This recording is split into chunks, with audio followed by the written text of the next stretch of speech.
All right, what's up, good people? You're tuned in to another episode of Fatherhood is Dope, the podcast. I'm your host, Aaron McGee, and man, every time I get the privilege of you hearing my voice, I mean, it's just an honor to know that you keep coming back to the platform.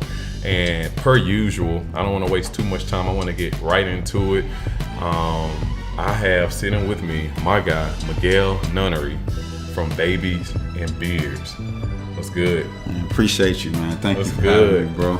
Yeah. Hey, I'm gonna warn you, if you listen to this podcast, we got a little video rolling right now as well, so you'll be able to go online on YouTube and check out a little snippet. I may put up the whole video. I may put up a few snippets, but I'm really recording a video because Miguel is rocking one of his T-shirts, the Babies and Beards tee. Is there? Oh, he's showing the back. Man, this logo is too hard. So how about we just jump into it, man? Tell me about the whole Babies and Beards concept. Man, Babies and Beards, right?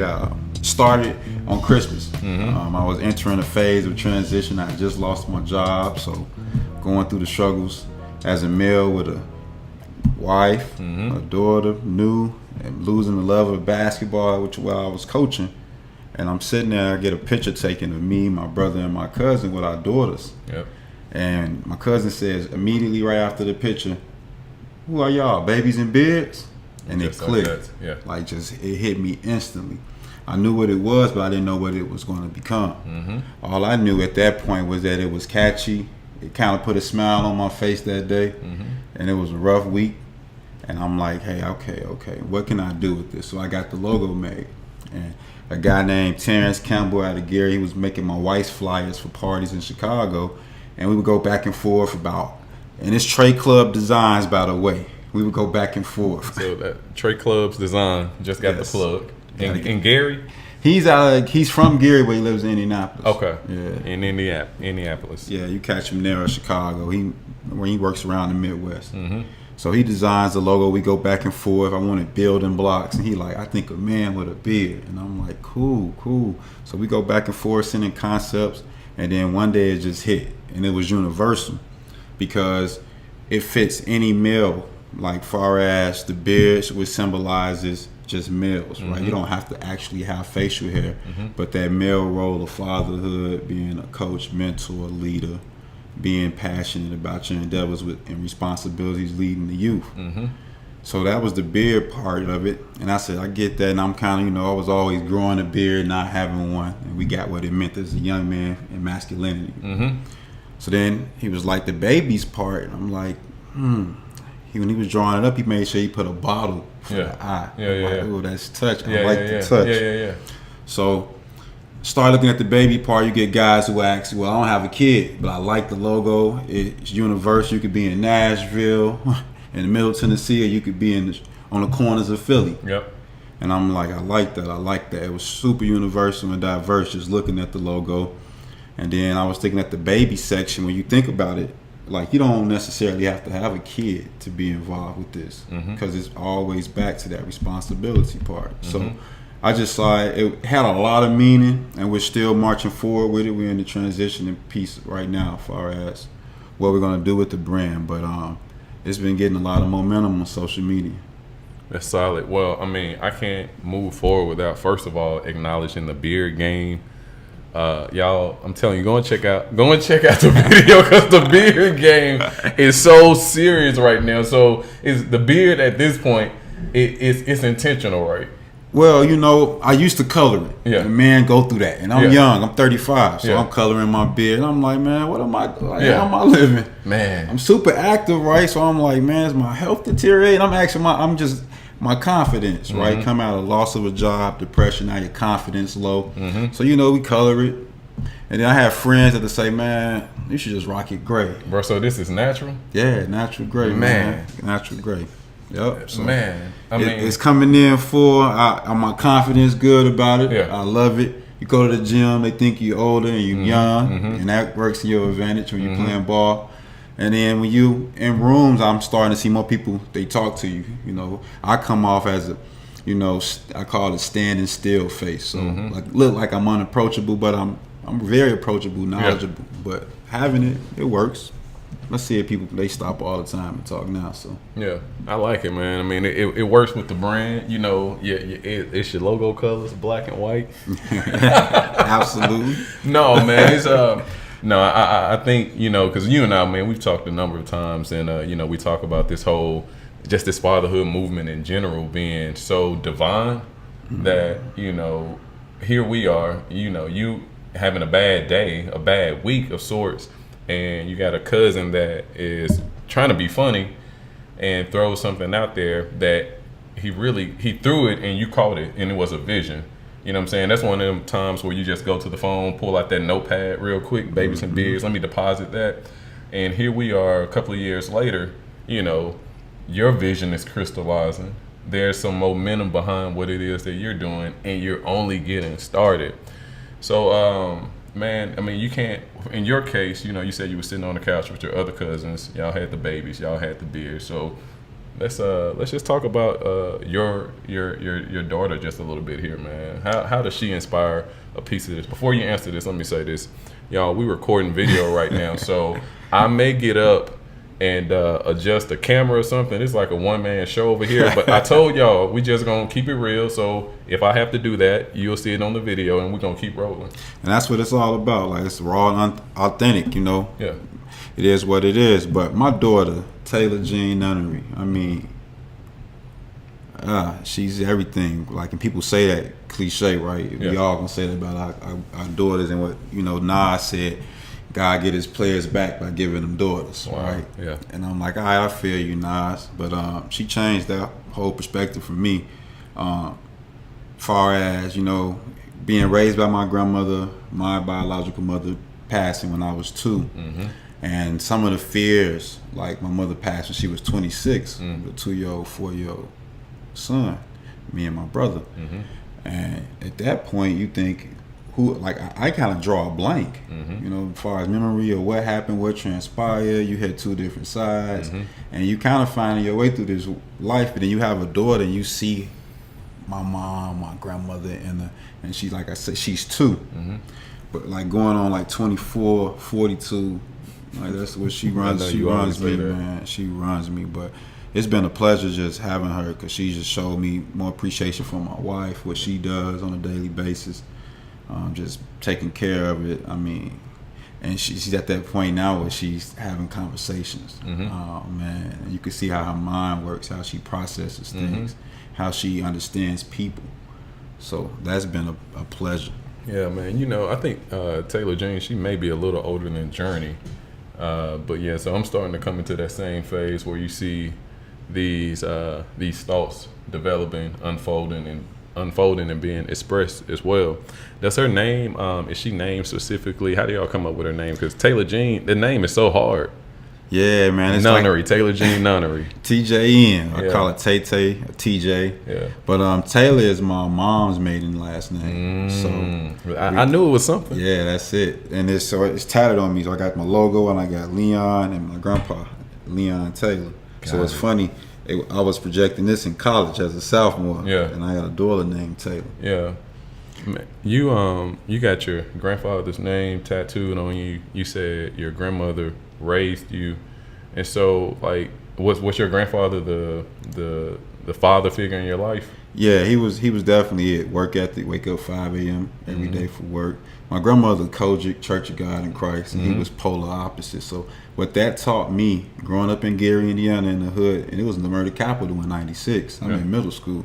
But what he taught me versus what she taught me is the fact that my grandfather, even though he was not like very church going, he knew the Bible. He had just male principles and roles, like how he held people accountable for things, how he worked on the kind of traditional roles.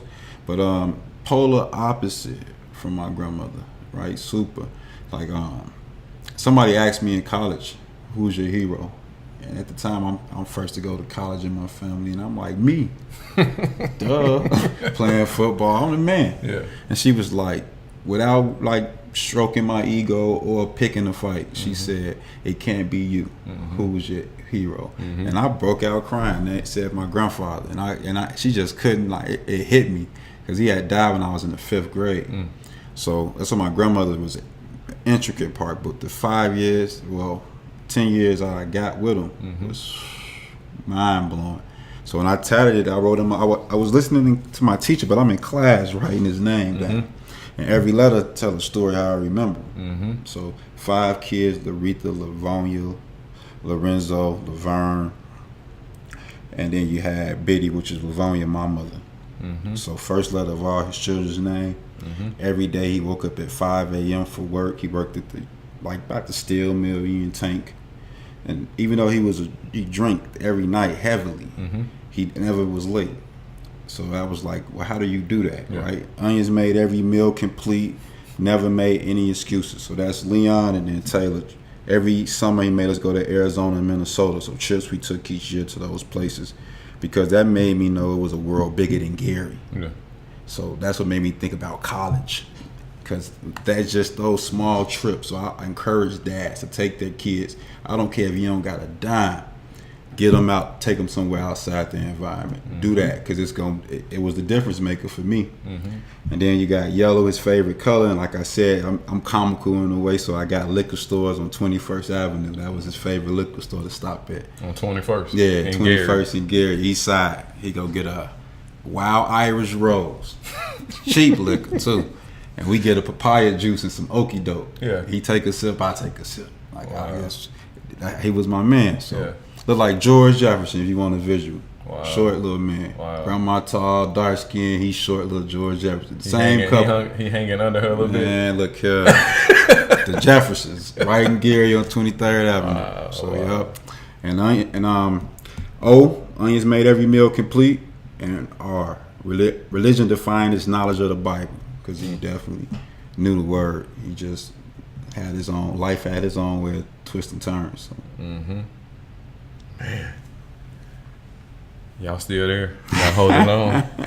Man, I love these conversations because I get all enamored. You know? Man, I'm here for the listener. You know, I'm trying to get it out of you, but I'm getting enamored as well.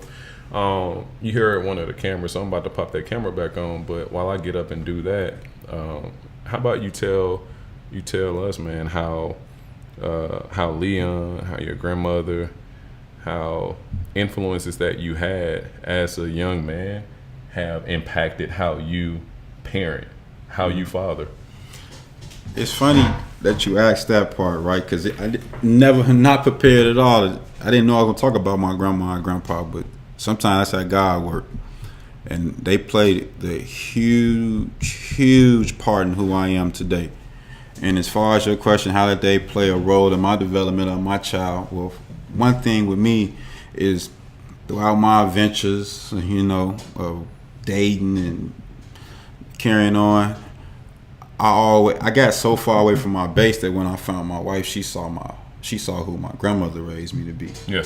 And that was crazy, because I had locks at the time, tatted up, playing football, this ego, or this who you think you are, right? And they taught me. So when I had my daughter, I married the young lady. After we dated and I had my daughter, I just knew no matter what, I'd never break that bond, because I saw my grandma and grandpa, even though they was complete opposites. Kojic Church of God in Christ, driving a van. He ain't going to church not one Sunday. Not for nothing. Easter, you know, he might show up and sit in the back. Yeah. One of those, right? So they showed me, they made it work. In that little house in Marshalltown, raised my mom in that house. Then they went through life, hit them, and life was what brings you together when you find somebody you can work with, you know. That's the thing, can you stay together through all of it? It's an everyday thing, and I saw that in them. So even in my marriage, me and my wife, it's not perfect. We had up and downs, but I'm not going nowhere. I'm raising mine, especially in 2019. So that's the strong point in my faith. Because now as I have my child, I'm leading my family. It was early, in the early stages it was rough, right, before my daughter, but then I knew I had to inject God in my daughter the way it was injected in me. And I just started getting in that position lately, and it's opening up so many doors. Like, I saw the signs, and I used to say he slicked the bag open, and I get a gift or a blessing, I see a sign every now and then, but now it's a hole in it. It's a hole in the bag. And that's what my grandmother, that faith, so that's what they gave me from both sides. You know, it's interesting because you come up in this whole sports world, sports arena. You play ball. You play basketball too? I played basketball in high school, played football in college at Western Michigan. Yep. Then it's crazy. I coached college basketball at Valpo with Bryce Drew and Homer Drew. But I worked with the Rockets in the front office, the Bulls. So I just been in sports, been a high school AD, high school head basketball coach. So I mean, it's yeah. Yeah. Well, you know, for the guys, the dads that are listening, and even for men who are listening who don't have kids, like, because sports can be a universal language. It teaches so many universal lessons, and so, you know, I guess I'm trying to figure out how has coaching or just sports in general parlay their way over to, be it manhood, be it fatherhood, be it marriage, because there are so many lessons that you learn on the court or on the field. And I know as a coach, man, I mean, you're already imparting in so many people's lives, and then you already kind of have this aura of father figure. You can be 2-3 years older than them, but because they're dependent on you to guide them in the game of basketball or in the game of football, then there's this dynamic that can naturally unfold sometimes. And so I just kind of want to hear about what that experience is like for you. Yeah. Well, you know, I look at sports like it's a game of life, right? I'll give you a modern day example. You see a lot of the newer players complain about calls to the refs, right? Think about Kobe or Mike. They just were like, all right, tighten their lips and walked off. Got you the next play. And I directly relate that to fathers being present in a lot of today's athlete lives. That's the missing piece with technology that's giving more access, more information. That piece is crucial, right? So my coaches were my father figures. Since my dad was around, but I picked and chose a lot of the pieces that I use in my life from my coaches. I never even knew I would be a coach or a leader, but God winks at us throughout life, right? Give us these signs, is always around. So my coaches, as far as what they did in my development, is the accountability piece, right? No matter what I was doing on the basketball court or when I was away from home, I knew my church or my coaches could see me. Yeah. And I knew that it was a way that I carried myself, right? That all those things, it was going to circle back to me. So just being prepared, having that reiterated by my coaches, and knowing that the responsibility of leading others is the same responsibility as a pastor. It's a heavy load to carry. So you want to make sure that you are accountable in your actions, whether it's staying faithful in your marriage. You're not showing young men, I'm a player or this. That's not going to cut it. That's not. So that role was sacred to me, being a coach, because like Homer Drew used to tell me all the time, a coach is a teacher. And a teacher in biblical terms, we know what those were. So I don't see the difference. I don't let society or worldly perspective or views kind of defray the fact that these words are synonymous. They all go together. Yeah. Man. Jules. Hey, I'm telling you. Hey, that's the God, man. That's God talking, man. Hey, you know what I'm saying? So Yeah, this like I'm thinking about, you know, just even the phone calls that we've had. That I told you we were on the phone, man. I'm about to bust at the seams. Like, bruh, slow down, man, because they have no idea. You dropping them? No, they really don't. And I'm trying to figure out how to get them the best of you, man. You know, and it's coming out, and so no, I'm appreciative. And we just met. That's the crazy part. This not no 20-year, 10-year, 5-year, 6 months relationship. This is in a month's time. But the energy when you first called, we had a friend refer us to each other, say y'all in the same lane with the fatherhood movement, which man is it a need more than ever now. And when we got on the phone, it was a wrap. Energy. Clearly on the same wave. So, I mean, you just brought up the fatherhood movement. So let's talk a little bit about, you know, I'm back on the camera. It don't stop. But let's talk a little bit about this whole fatherhood movement period, and then we'll transition into babies and beards. But like, what have you gleaned that's like happening in the movement? You know, whether it's the recent trip to Chicago and some of the other things going on. Well, first off, fatherhood, more than a movement, right? It's been present. It's just that people say rewrite the narrative, right? I don't want to rewrite it. We just want to control it now because we got social media platforms. So we have the ability now that we can actually create our own lanes as entrepreneurs in a space that we traditionally you have to have, far as you got to go through this person, got to go through this gatekeeping. Sometimes gatekeepers are the worst person in the process, right? They keep everything from you, in the name of protection. Of what? If God using you. So I think that fatherhood moment thing or movement, right, is now being in our face more. We see Jay-Z with his children. We see that can be visible. Used to be a time I didn't even know he had kids. You know, that's gone now, right? Social media is showing us, and now we got an opportunity, right? I always look at the Trump, Bezos, you know, that back and forth, because it's a traditional model of success, and then it's this tech lane nobody saw. And once you get the money, you get the power, you get the respect, right, here on earth. So you get these issues. Now it's a collision course, the traditional ways, and they didn't see this tech. You can come out of nowhere with tech, right? Because you can get people to get straight to the source of the matter, to the heart. And I think it's a lot of fake news and other things involved with it, right? Because they don't want it to get to the heart of the matter. And that's what tech is allowing us to do, even at these conversations. So this fatherhood thing, man, you know, once you get your trajectory and your place back in the life of your family or your child and the Heavenly Father, and once you get into that alignment,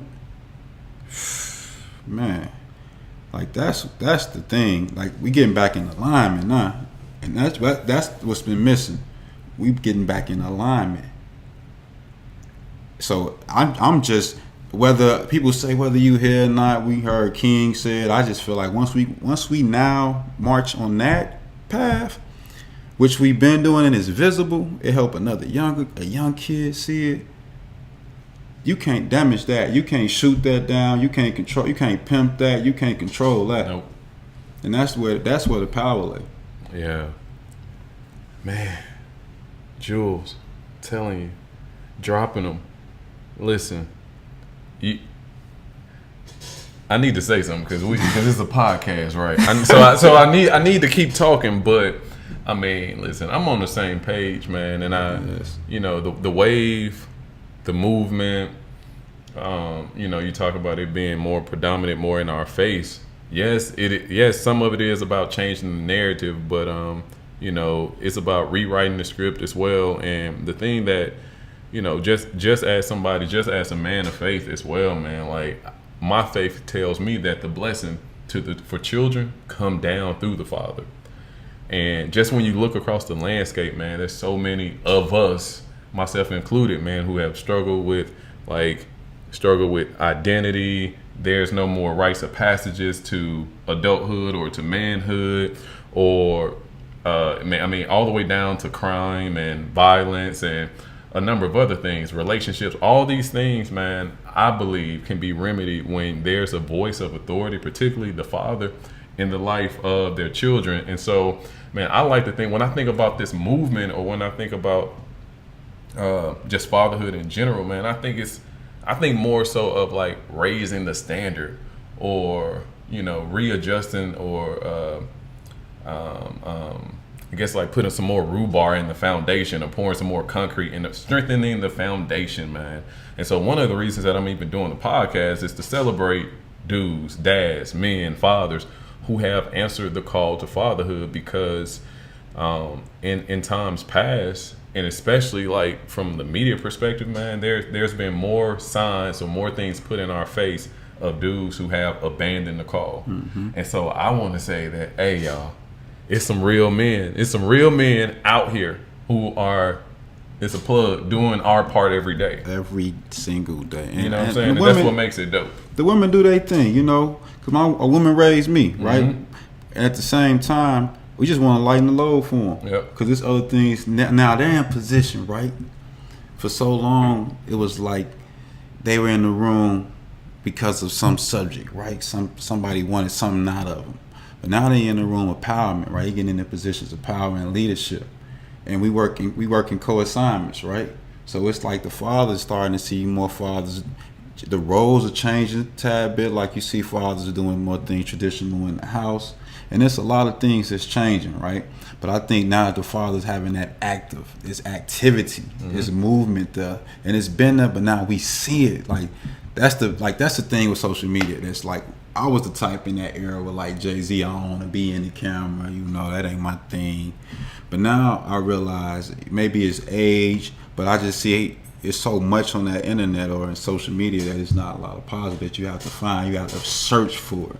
So it's starting to do a turn. And that's the part that I'm like, man, if you're not involved with your child right now, it's time to pick up the phone. Like, it just is what it is. Because I was told the first time a child is born and it starts to cry in the hospital, the only person that can quiet that child is the father. Mm-hmm. That blew me along. I'm like, how many people I know from where I'm from and environments like mine, well, that's not the case. Mm-hmm. So their kids already got a disadvantage. And we always talk about winning this and winning that. Yeah. We got to win at home first. Yeah. Man, the word tells me that faith comes by hearing, right? And I even just take that concept to say that, even on a platform like this, there's dudes that's going to be able to resonate with you, whether it's your background, whether it's your look, whether it's fill in the blank. It's something, tone of it can be whatever. It'll resonate, right? And what I like to think is happening is because, man, the vulnerability that dads have been expressing on the podcast, man, you know what it really does? This type of liberty, it gives other people the permission. It gives them the permission to say yes to some of the things that they've been saying no to. And some of it, for me, they've been saying no, man. You got so many men who have forfeited the mantle or the platform or their right responsibility. They forfeited it as it relates to fatherhood. And you've like evoked Jay-Z's name a couple of times, you know what I'm saying? So when you see faces like him, when you hear voices like his, when you hear voices like ours, it's like, yo, I can do this. Yeah, this cool. I got permission. Let's talk a little bit about Babies and Beards. Babies and Beards. Man, it's a brand that's in its infancy stages. Somebody asked me today, like, where you at in it? What phase? I'm like, I'm not even knocking at the door. Like, I pulled up in front of the house, and you happen to see me outside. Yeah. But I know I'm coming up to that door. Yeah.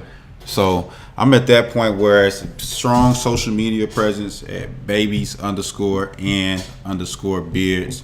And it's just visuals, black and white visuals, all races, not just black males, but all races are involved. And it's just basically a photo book, like you used to go to your grandma's and aunts and go through the photo album. Yeah, I got my phone now. I'm going on Instagram real quick. So it's definitely a photo album of sorts right now online. Yeah, I'm feeling it. So, I hit you up the other day because, because I'm keeping up with the brand. I'm keeping up with the movement. And, I love all the faces, the babies, the men. And I mean, you're documenting a piece of your journey as well on this. How did you come up with this whole concept, with this whole, just even the look, the whole black and white? Because if you go to the IG page, y'all, what you're gonna see, first of all, you're gonna see the dope logo of a guy who, like he said, you really can't tell what the dad is, whether he looked like a lot. Yeah. But you can see, but it's still it's strength in the beard, it's strength in the look. All right, so you're gonna get all that, and then you get to the page and you got all of the black and white pictures. So what inspired that? Man, I think it's funny you said about the logo. You like the logo, man. It could be a tattoo. It's gonna grow. And I, every time now people say, man, the logo. Hold on, let me add some context to that. Because when I saw the logo and then I realized you had it tattooed on your arm, I said, man, bro, this is how stuff gets started. Because for those of you all who are listening, you keep up with like even like Lecrae, for instance, and the whole 116 movement. You got folks from Murfreesboro, Tennessee, literally all the way to Cape Town, South Africa, that have the 116 logo tatted on their arm because they're behind it. They understand the movement. They've been indoctrinated of sorts. You know what I'm saying?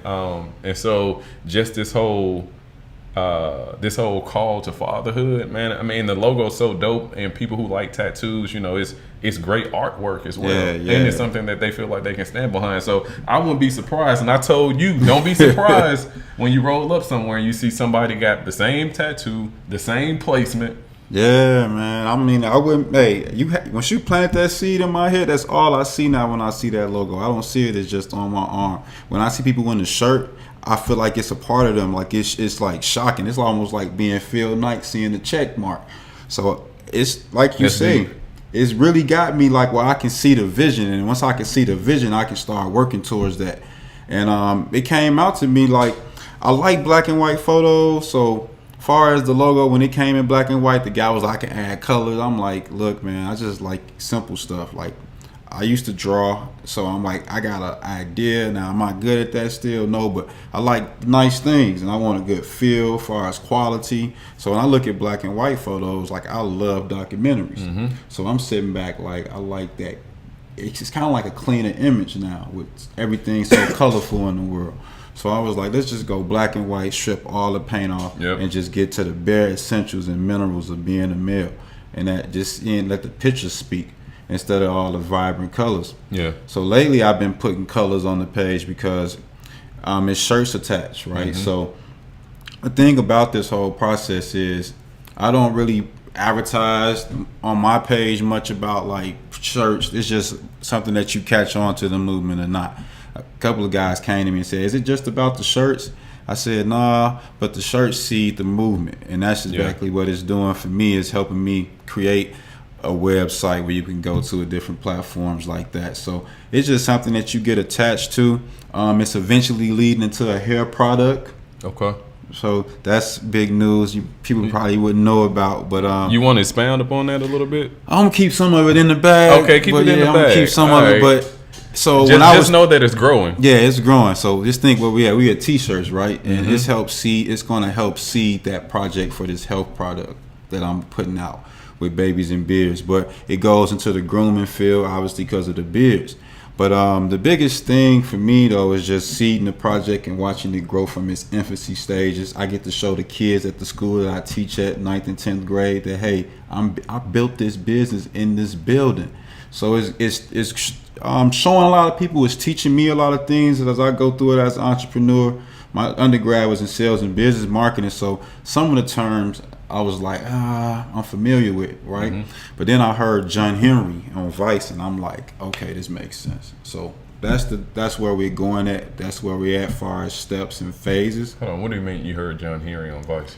Oh man, so John Henry. Give me the cliff note. John Henry is basically my professor that got away from college.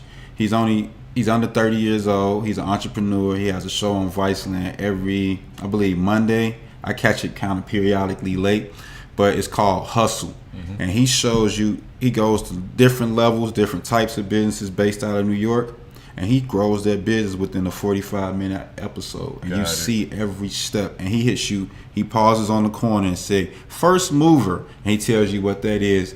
And he's from the Dominican, so he's talking in the language that you're gonna catch, and you can actually put to application instantly and see a result. And I've been using it with my page, and it's been pretty much my cliff notes to this whole process. All right. Did you drop the website on them already? Babies Beards, just babiesbeards.com. You'll find it on my IG, but just Babies Beards. That's just a shop site. So you can find some merch, but and more information about Babies and Beards. Yeah, I didn't realize. Okay, babiesbeards.com. Hey, real quick. So if somebody's in Chicago right now, somebody's in Atlanta, I mean, what you expect them? How should they feel when they rolling down the street somewhere and then they see the Babies and Beard sticker just pop up? You know. Man, you're gonna see stickers all over. I in Memphis, Nashville, Indianapolis, Gary, Chicago, Atlanta, and I'm not done. I try to find locations that reminds me of graffiti artists and put my sticker, on that place. But if you see it, take a picture, let me know. You get a shirt, I would definitely want to see you in it. You got a hashtag yet? Grow together. Yeah, grow together. Okay. Grow together. I'm still on the IG page. Yeah, beards grow, kids grow. Grow together. Grow together. Hey, that's dope. Look at you, boy, putting that degree to work, man.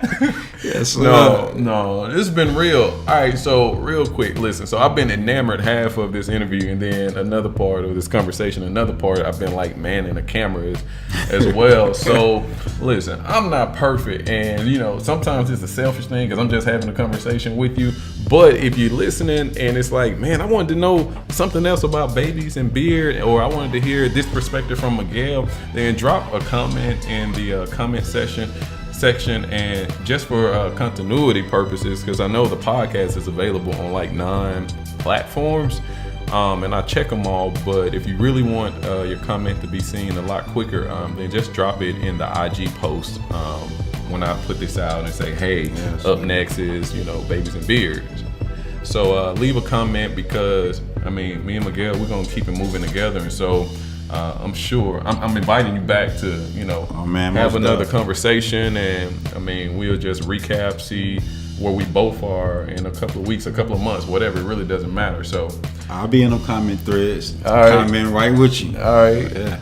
All right, so y'all, it's been real. This is my guy, Miguel Nunnery with Babies and Beards. You can check him out at babies_and_beards on IG, and babiesbeards.com. It's been real. You've been listening to Fatherhood is Dope, the podcast. Don't forget to subscribe where podcasts are available.